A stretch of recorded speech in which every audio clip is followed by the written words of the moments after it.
നമസ്കാരം. സെപ്റ്റംബർ 15-നാണ് തിരുവോണം വരുന്നത്. സെപ്റ്റംബർ 15-ന് മുൻപ് തന്നെ ചില നക്ഷത്രക്കാർക്ക് ചില സൗഭാഗ്യങ്ങൾ തേടിയെത്തുവാനുള്ള സാധ്യതകൾ കൂടുതലാകുന്നു. പറയുന്നത് പൊതുഫലപ്രകാരമാണ്. അതിനാൽ നിങ്ങളുടെ ജാതകപ്രകാരം ഈ ഫലങ്ങളിൽ ഏറ്റക്കുറച്ചിലുകൾ വന്ന് ചേരാവുന്നതുമാകുന്നു. എന്നാൽ പൊതുഫലത്താൽ ചില നക്ഷത്രക്കാർക്ക് സൗഭാഗ്യകരമായ കാര്യങ്ങൾ, പ്രത്യേകിച്ചും ധനപരമായ ചില നേട്ടങ്ങൾ, അത് ഭാഗ്യക്കുറിയുമായി ബന്ധപ്പെട്ടോ നറുക്കെടുപ്പ് സമ്മാനങ്ങൾ ലഭിക്കുക, അത്തരം ചില കാര്യങ്ങളുമായി ബന്ധപ്പെട്ട് സൗഭാഗ്യം തേടിയെത്തുവാൻ സാധ്യത കൂടുതലുള്ള നക്ഷത്രക്കാരുണ്ട്. ആ നക്ഷത്രക്കാരെ കുറിച്ചാണ് ഈ വീഡിയോയിലൂടെ പരാമർശിക്കാനായി പോകുന്നത്. അതിൽ ആദ്യത്തെ നക്ഷത്രമായി പരാമർശിക്കുന്നത് ഭരണി നക്ഷത്രമാണ്.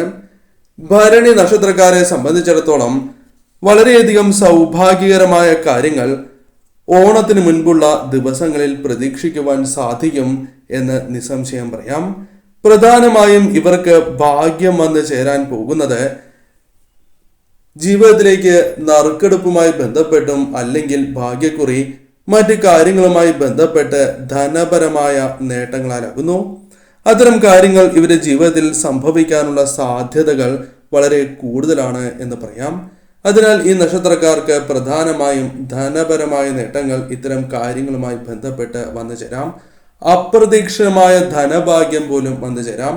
അതായത് പ്രതീക്ഷിക്കാതെ തന്നെ ചില വ്യക്തികളിൽ നിന്നും സഹായം ലഭിക്കുക, അല്ലെങ്കിൽ നൽകിയിരിക്കുന്നതായ കൈവായ്പ തിരികെ ലഭിക്കുക, കടം തിരികെ ലഭിക്കുക, നിങ്ങൾ പ്രതീക്ഷിച്ച ധനം ആ വ്യക്തികളിൽ നിന്നും തടസ്സങ്ങൾ കൂടാതെ വന്നു ചേരുക തുടങ്ങിയ കാര്യങ്ങളും സംഭവിക്കാവുന്നതുമാണ്. എന്നാൽ ഈ സമയം എടുത്തുചാട്ടം, ക്ഷോഭം തുടങ്ങിയ കാര്യങ്ങളാൽ വന്നു ചേരേണ്ട സൗഭാഗ്യങ്ങൾ പോലും തട്ടിത്തെറിച്ചു പോകാം. അതിനാൽ ഈ സമയം ശരിയായ രീതിയിൽ ചിന്തിച്ച് പ്രവർത്തിക്കുവാൻ ശ്രമിക്കുക. മറ്റൊരു നക്ഷത്രം തിരുവോണം നക്ഷത്രമാകുന്നു. തിരുവോണം നക്ഷത്രക്കാരായ വ്യക്തികൾക്കും ഇത്തരത്തിൽ ലോട്ടറി ഭാഗ്യം അല്ലെങ്കിൽ ഭാഗ്യക്കുറി, നറുക്കെടുപ്പ് തുടങ്ങിയ കാര്യങ്ങളുമായി ബന്ധപ്പെട്ട് ധനപരമായ നേട്ടങ്ങൾക്കുള്ള സാധ്യതകൾ വളരെ കൂടുതലാണ് എന്ന് പറയാം. പ്രതീക്ഷിക്കാതെ കൈകളിലേക്ക് ധനം വന്ന് ചേരുവാനുള്ള സാധ്യതകൾ കൂടുതലാകുന്നു. നിങ്ങൾ പ്രതീക്ഷിക്കുന്ന വ്യക്തികളിൽ നിന്നും ധനം കൈകളിലേക്ക് വന്ന് ചേരുവാനുള്ള സാധ്യതകൾ കൂടുതലാകുന്നു. പ്രതീക്ഷിച്ചായ ധനം ലഭിക്കാം. അത് ലോൺ, ചിട്ടി തുടങ്ങിയ കാര്യങ്ങൾ അനുകൂലമാകുന്നതുമാകാം. അത്തരത്തിൽ ചില കാര്യങ്ങളും ഓണത്തിന് മുൻപുള്ള ഈ ദിവസങ്ങളിൽ നിങ്ങൾക്ക് പ്രതീക്ഷിക്കാം. ധനപരമായ അല്പം നേട്ടങ്ങൾ വന്നു ചേരാം. അത് ഈ ദിവസങ്ങളിൽ തന്നെ ആകണം എന്നില്ല, ഓണത്തിന് മുൻപുള്ള ദിവസങ്ങളിലുമാകാം. ഈ സമയങ്ങളിൽ ബുദ്ധിമുട്ടിലൂടെ കടന്നു പോവുകയാണ്. എന്നിരുന്നാൽ പോലും ഓണവുമായി ബന്ധപ്പെട്ട അടുത്ത ദിവസങ്ങളിലും ഇത്തരത്തിലുള്ള സൗഭാഗ്യങ്ങൾ പ്രതീക്ഷിക്കാം. അതിനാൽ ഈ ദിവസങ്ങൾക്കുള്ളിൽ ഇത്തരത്തിലൊരു സൗഭാഗ്യം ഇവരെ തേടി എത്തുവാനുള്ള സാധ്യതകൾ വളരെ കൂടുതലാണ് എന്ന കാര്യമാണ് പ്രധാനമായും ഇവർ ഓർക്കേണ്ടത്. മറ്റൊരു നക്ഷത്രമായി പരാമർശിക്കുന്നത് പൂയം നക്ഷത്രമാകുന്നു. പൂയം നക്ഷത്രക്കാരായ വ്യക്തികൾക്കും ഇത്തരത്തിൽ അപ്രതീക്ഷിതമായ ധനലാഭം, ധനപരമായ നേട്ടങ്ങൾ ജീവിതത്തിലേക്ക് വന്നു ചേരുവാൻ സാധ്യത കൂടുതലുള്ള നക്ഷത്രക്കാരാണ് എന്ന് പറയാം. പ്രതീക്ഷിക്കാതെയായിരിക്കും ധനം കൈകളിലേക്ക് വന്നു ചേരുക. അത് ഓണത്തിന് മുൻപുള്ള ദിവസങ്ങളാകാം, അല്ലെങ്കിൽ ഈ ദിവസങ്ങളിലാകാം. അതിനാൽ തന്നെ ഈ സമയം ബുദ്ധിമുട്ടുകൾ, പ്രയാസങ്ങൾ അനുഭവിക്കുന്നവർ ഈ കാര്യങ്ങൾ പ്രത്യേകമായി ഒന്ന് ഓർക്കുക. കാരണം നിങ്ങൾ അനുഭവിക്കുന്നതായ പ്രശ്നങ്ങളിൽ നിന്നും അല്പം ആശ്വാസം ലഭിക്കുവാൻ സഹായകരമായ ധനപരമായ ചില നേട്ടങ്ങൾ ജീവിതത്തിലേക്ക് വന്നു ചേരുവാനുള്ള സാധ്യതകൾ കൂടുതലാകുന്നു. കൈവായ്പ ലഭിക്കുക, ലോൺ, ചിട്ടി തുടങ്ങിയ കാര്യങ്ങൾ അനുകൂലമാവുക തുടങ്ങിയ കാര്യങ്ങളുമായി ബന്ധപ്പെട്ടും ധനം പ്രതീക്ഷിക്കാം. ഭാഗ്യക്കുറി, നറുക്കെടുപ്പ് തുടങ്ങിയ കാര്യങ്ങളുമായി ബന്ധപ്പെട്ടും ധനം കൈകളിലേക്ക് വന്നു ചേരുവാനുള്ള സാധ്യതകളുണ്ട്. അതിനാൽ ഇത്തരം കാര്യങ്ങൾ ശ്രദ്ധിച്ച് മുന്നോട്ട് പോവുക. എന്ത് കാര്യവും അമിതമായാൽ ദോഷമാണ് എന്ന കാര്യവും നിങ്ങൾ പ്രത്യേകമായി ഓർക്കേണ്ടതായിട്ടുണ്ട്. മറ്റൊരു നക്ഷത്രം ഉത്തരം നക്ഷത്രമാകുന്നു. ഉത്തരം നക്ഷത്രക്കാർക്കും ഇത്തരത്തിലൊരു സൗഭാഗ്യം വന്നു ചേരുവാനുള്ള സാധ്യതകൾ കൂടുതലാകുന്നു. പലവിധ പ്രയാസങ്ങളോ മാനസികപരമായ ദുരിതങ്ങളോ ജീവിതത്തിൽ ഈ സമയം അനുഭവിക്കുന്നവർ തന്നെയാണ് ഇവർ. ചില പ്രശ്നങ്ങൾ ജീവിതത്തിൽ ഇരട്ടിയായി വന്നു ചേരുന്നു. വിചാരിച്ചതുപോലെ കാര്യങ്ങൾ മുന്നോട്ട് പോകാത്തതായ അവസ്ഥ, ഇത്തരം പ്രശ്നങ്ങൾ നിങ്ങൾക്കുണ്ട്. എന്നാൽ ഒരു പരിധിവരെ ആശ്വാസം ലഭിക്കാനുള്ള സാധ്യതകളുണ്ട്. അതിന് പലവിധ കാരണങ്ങളുണ്ട്. പലവിധ കാരണങ്ങളാൽ ജീവിതത്തിലേക്ക് പണം വന്നു ചേരാം. കൈവായ്പയോ അല്ലെങ്കിൽ ലോൺ ചിട്ടി തുടങ്ങിയ കാര്യങ്ങൾ അനുകൂലമാകാം. ഭാഗ്യക്കുറി, നറുക്കെടുപ്പ് തുടങ്ങിയ കാര്യങ്ങളുമായി ബന്ധപ്പെട്ട് ധനം കൈകളിലേക്ക് വന്നു ചേരാം. ബിസിനസ്സുമായി ബന്ധപ്പെട്ട തൊഴിൽപരമായ നേട്ടങ്ങളാകാം. അപ്രതീക്ഷിതമായ ധനഭാഗ്യമാകാം. നൽകിയിരിക്കുന്നതായ കൈവായ്പ, കടം തിരികെ ലഭിക്കുന്നതാകാം. ഇത്തരത്തിൽ പല വഴികളിലൂടെയും നിങ്ങൾക്ക് ധനം കൈകളിലേക്ക് വന്ന് ചേരുവാനുള്ള സാധ്യതകൾ കൂടുതലാകുന്നു. എന്നാൽ ശ്രദ്ധിക്കാതെ മുന്നോട്ട് പോകുന്നതിനാൽ ധനം കൈമോശം, കൈകളിലേക്ക് വന്നു ചേർന്നിരിക്കുന്നതായ ധനം കൈമോശം വന്ന് പോകുവാനുള്ള സാധ്യതയുമുണ്ട്. അതിനാൽ പണം കൈകളിലേക്ക് വന്നു ചേരുന്നത് പോലെ തന്നെ ശ്രദ്ധ വന്നതിന് ശേഷവും നിങ്ങൾ പുലർത്തി മുന്നോട്ട് പോകേണ്ടത് അനിവാര്യം തന്നെയാകുന്നു. മറ്റൊരു നക്ഷത്രമായി പരാമർശിക്കുന്നത് പുണർദം നക്ഷത്രമാകുന്നു. പുണർദം നക്ഷത്രക്കാർക്കും ഇത്തരത്തിൽ ചില കാര്യങ്ങൾ അനുകൂലമായി ഭവിക്കുന്നതായ സമയമാണ്. ഈ സമയം ഇത്തരം കാര്യങ്ങൾ നിങ്ങളുടെ ജീവിതത്തിൽ അനിവാര്യമായിരിക്കുന്ന സമയമാണ് എന്ന് പറയാം. പല കാര്യങ്ങൾക്കും നിങ്ങൾക്ക് ധനം ആവശ്യമായിട്ടുണ്ട്. എന്നാൽ കൈകളിലേക്ക് ധനം വന്നു ചേരാത്തതായ പ്രശ്നങ്ങൾ നിങ്ങൾക്കുണ്ട്.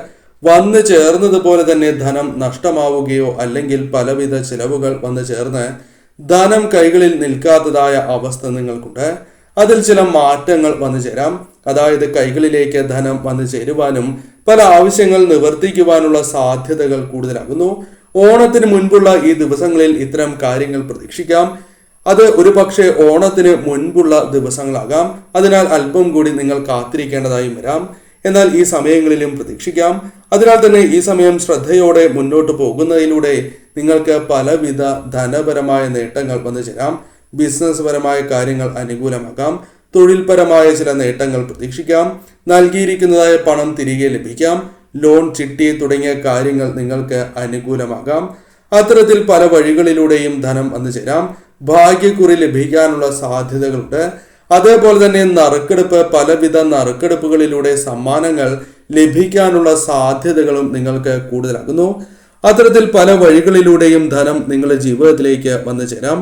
അതിനാൽ തന്നെ ഈ സമയം ക്രോധം, ദേഷ്യം ഈ കാര്യങ്ങൾ ഒഴിവാക്കുകയും എടുത്തുചാടി തീരുമാനങ്ങൾ എടുക്കാതിരിക്കുകയും വേണം. ആ കാര്യവും നിങ്ങൾ പ്രത്യേകമായി ഓർക്കേണ്ടതായിട്ടുണ്ട്. അത്തം നക്ഷത്രക്കാരെ സംബന്ധിച്ചിടത്തോളം ഈ സമയം പലവിധ ദുഃഖങ്ങൾ മനസ്സിൽ കൊണ്ട് നടക്കുന്നതായ സമയമാകുന്നു. ധനം ആവശ്യമുണ്ട്. പല കാര്യങ്ങൾക്കും ധനം നിങ്ങളുടെ ജീവിതത്തിൽ അനിവാര്യമായ സമയമാണ്. എന്നാൽ പ്രതീക്ഷിച്ചതായ പല കാര്യങ്ങളും നിങ്ങളുടെ ജീവിതത്തിലേക്ക് കടന്ന് വരാത്തതായ അവസ്ഥയുണ്ട്. കാര്യങ്ങൾ നടന്നു പോകുന്നു. എന്നിരുന്നാൽ പോലും നിങ്ങൾ ഉദ്ദേശിക്കുന്നതായ ധനം കൈകളിലേക്ക് വന്നു ചേരുന്നില്ല. ഇത്തരം പ്രശ്നങ്ങൾ നിങ്ങൾക്കുണ്ട് എങ്കിൽ ഈ സമയങ്ങളിൽ, പ്രധാനമായും ഓണത്തിന് മുൻപുള്ള ഈ സമയങ്ങളിൽ അല്പം നേട്ടങ്ങൾ, ധനപരമായ നേട്ടങ്ങൾ വന്നു ചേരാം. അത് പല കാര്യങ്ങളുമായി ബന്ധപ്പെട്ടാകാം. അത് ശരിയായ രീതിയിൽ നിങ്ങൾ വിനിയോഗിക്കുക എന്നതാണ് ഓർത്തിരിക്കേണ്ടത്. തൊഴിൽപരമായ നേട്ടങ്ങൾ, ബിസിനസ് പരമായ നേട്ടങ്ങൾ, അഥവാ നിങ്ങൾക്ക് വളരെ കാലമായി ലഭിക്കേണ്ടതായ ധനം കൈകളിലേക്ക് വന്നു ചേരുക, ലോട്ടറി, പലവിധ നറുക്കെടുപ്പുകളിലൂടെയും ധനം കൈകളിലേക്ക് വന്നു ചേരുവാനുള്ള സാധ്യതകളുണ്ട്. അത്തരത്തിൽ പല വഴികളിലൂടെയാണ് നിങ്ങൾക്ക് ധനം വന്നു ചേരുക. അതിനാൽ തന്നെ ഈ വന്നു ചേർന്നിരിക്കുന്നതായ സമയം ശരിയായ രീതിയിൽ നിങ്ങൾ വിനിയോഗിച്ചാൽ, വന്നു ചേരുന്ന അവസരങ്ങൾ നിങ്ങൾ ഉപയോഗിച്ചാൽ ധനപരമായ നേട്ടവും ഉയർച്ചയും നിങ്ങൾക്ക് പ്രതീക്ഷിക്കാം. മറ്റൊരു നക്ഷത്രം ആയില്യം നക്ഷത്രമാണ്.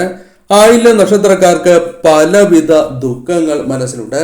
പല വ്യക്തികളുമായി ബന്ധപ്പെട്ട തിരിച്ചടികൾ, ധനപരമായ പ്രയാസങ്ങൾ, തിരിച്ചടവ് മുടങ്ങുക, അത്തരം പല പ്രശ്നങ്ങളുണ്ട്. ആവശ്യത്തിനുള്ള ധനം കൈകളിലേക്ക് വന്നു ചേരാത്തതായ അവസ്ഥ, ധനം കൈകളിൽ നിൽക്കാത്തതായ അവസ്ഥ, ഇത്തരം പ്രശ്നങ്ങൾ അഭിമുഖീകരിക്കുന്നവർ തന്നെയാണ് ആയില്യം നക്ഷത്രക്കാർ. എന്നാൽ പല വിധത്തിലും ധനപരമായ നേട്ടങ്ങൾക്കുള്ള സാധ്യതകൾ അല്ലെങ്കിൽ ആവശ്യങ്ങൾ നിവർത്തിക്കുവാനുള്ള ധനം കൈകളിലേക്ക് വന്നു ചേരുക തുടങ്ങിയ കാര്യങ്ങൾ സംഭവിക്കാം. പല വഴികളിലൂടെയും ധനം വന്നു ചേരാം. നിങ്ങൾക്ക് തൊഴിൽപരമായ കാര്യങ്ങൾ അനുകൂലമാവുക, പ്രതീക്ഷിക്കാതെ തൊഴിൽപരമായ ചില കരാറുകൾ അല്ലെങ്കിൽ മറ്റു രീതിയിലുള്ള നേട്ടങ്ങൾ, ബിസിനസ് പരമായ ഉയർച്ച വന്നു ചേരുക, വ്യവഹാരങ്ങൾ തുടങ്ങിയ കാര്യങ്ങൾ അനുകൂലമാവുക, തന്മൂലം ധനപരമായ നേട്ടങ്ങൾ വന്നു ചേരുക, വസ്തു വിൽക്കുക, അത്തരം കാര്യങ്ങൾ സംഭവിക്കുക, അല്ലെങ്കിൽ നിങ്ങൾ വിൽക്കാൻ ഉദ്ദേശിക്കുന്നതായ ആ കാര്യം വിറ്റുപോവുക തുടങ്ങിയ കാര്യങ്ങൾ സംഭവിക്കാവുന്നതാണ്. ഭാഗ്യക്കുറി, നറുക്കെടുപ്പ് തുടങ്ങിയ കാര്യങ്ങളുമായി ബന്ധപ്പെട്ടും നിങ്ങൾക്ക് ധനം കൈകളിലേക്ക് വന്നു ചേരാം. നറുക്കെടുപ്പ് പല കാര്യങ്ങളുമായി ബന്ധപ്പെട്ടതുമാകാം. അത്തരത്തിൽ സമ്മാനങ്ങൾ ലഭിക്കാനുള്ള സാധ്യതകളുമുണ്ട്. ഇത്തരത്തിൽ പല വഴികളിലൂടെയും ധനം നിങ്ങളുടെ ജീവിതത്തിലേക്ക് വന്നു ചേരുവാനുള്ള സാധ്യതകളുണ്ട്. അതിനാൽ ഈ സമയം നിങ്ങൾക്ക് വന്നു ചേരുന്ന അവസരങ്ങൾ ശരിയായ രീതിയിൽ വിനിയോഗിക്കുക. ലോൺ, കൈവായ്പ, ചിട്ടി തുടങ്ങിയ കാര്യങ്ങൾക്കായി ശ്രമങ്ങൾ നടത്തുന്നു അഥവാ ചില വ്യക്തികളിൽ നിന്നും ധനം പ്രതീക്ഷിക്കുന്നു എങ്കിൽ അത്തരം വ്യക്തികളിൽ നിന്നും ധനം ലഭിക്കുകയോ മുൻപ് പരാമർശിച്ച കാര്യങ്ങൾ അനുകൂലമാവുകയോ ചെയ്യാം. അപ്രതീക്ഷിതമായി ചില വ്യക്തികളിൽ നിന്നും ധനം കൈകളിലേക്ക് വന്നു ചേർന്നു എന്ന് വരാം. അത്തരം കാര്യങ്ങളും അനുകൂലമാകാം. അതിനാൽ പൊതുവിൽ ഈ കാര്യങ്ങൾ നിങ്ങൾക്ക് അനുകൂലമായി ഭവിക്കുന്ന സമയമാണ് എന്ന കാര്യം പ്രത്യേകം ഓർക്കുക. രേവതി നക്ഷത്രക്കാർക്കും ഇത്തരത്തിലുള്ള സൗഭാഗ്യങ്ങൾ പ്രതീക്ഷിക്കാവുന്ന സമയമാണ്. പലവിധ ദുരിതങ്ങൾ നിങ്ങൾക്കുണ്ട്. പല പ്രയാസങ്ങൾ മനസ്സിലുള്ളവരാണ് നിങ്ങൾ. പല കാര്യങ്ങളും പുറത്ത് പറയുവാൻ സാധിക്കാത്തതായ അവസ്ഥ അഥവാ പല വിഷമങ്ങളും ഉള്ളിൽ ഒതുക്കി മുന്നോട്ട് പോകുന്നതായ സമയം. എന്നാൽ നിങ്ങളുടെ ജീവിതത്തിൽ ചില മാറ്റങ്ങൾ, ധനപരമായ ചില മാറ്റങ്ങൾ വന്നു ചേരാം. ചില കാര്യങ്ങൾ നടത്തിയെടുക്കുവാൻ, നിവർത്തിക്കുവാൻ സഹായകരമായ രീതിയിൽ സഹായം ലഭിക്കുകയോ ധനപരമായ നേട്ടങ്ങൾ വന്നു ചേരുകയോ ഭാഗ്യക്കുറി, നറുക്കെടുപ്പ് തുടങ്ങിയ കാര്യങ്ങൾ അനുകൂലമാവുക, ചിട്ടി, ലോൺ തുടങ്ങിയ കാര്യങ്ങൾ അനുകൂലമാവുക, അല്ലെങ്കിൽ ലോണുമായി ബന്ധപ്പെട്ട ചില പ്രശ്നങ്ങൾ പരിഹരിക്കുവാൻ സാധിക്കുക, കൈവായ്പ തുടങ്ങിയ കാര്യങ്ങൾ ലഭിക്കുക, നിങ്ങൾ നൽകിയിരിക്കുന്നതായ ധനം തിരികെ ലഭിക്കുക തുടങ്ങിയ കാര്യങ്ങളിലൂടെയും ധനം വന്നു ചേരാം. അതിനാൽ ഈ സമയം വന്നു ചേർന്നിരിക്കുന്നതായ അവസരം ശരിയായ രീതിയിൽ വിനിയോഗിച്ച് മുന്നോട്ട് പോവുക. ഈ സമയം ഇഷ്ടദേവതയെ ഭജിക്കുന്നതും കുടുംബക്ഷേത്രത്തിൽ ദർശനം നടത്തുന്നതും സർവ്വ ഐശ്വര്യപ്രദമാണ് എന്ന കാര്യം ഓർക്കുക. ഭാഗ്യം തടസ്സങ്ങൾ കൂടാതെ വന്നു ചേരുന്നതിന് സഹായകരമായി തീരും. മഹാലക്ഷ്മി ദേവിയെ ആരാധിക്കുക. വെള്ളിയാഴ്ച ദിവസം പ്രത്യേകിച്ചും നെയ്വിളക്ക് തെളിയിച്ച് ദേവിയെ ആരാധിക്കുവാൻ പ്രത്യേകം നിങ്ങൾ ഓർക്കേണ്ടതായിട്ടുണ്ട്.